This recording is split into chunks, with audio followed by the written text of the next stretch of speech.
And katapos namin namalengke ni Mrs. Nag-request siyang tokwa at baboy.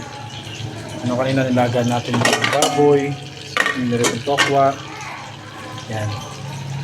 Mga sibuyas, celery. Tsaka yung toyo mansi. Siyempre siya naman yung pag-ready natin. Hey.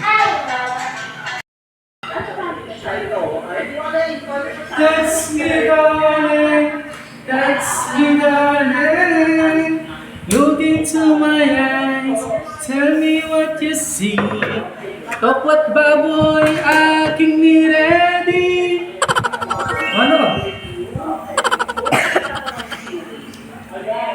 Ready ko pa ang iyong tubig.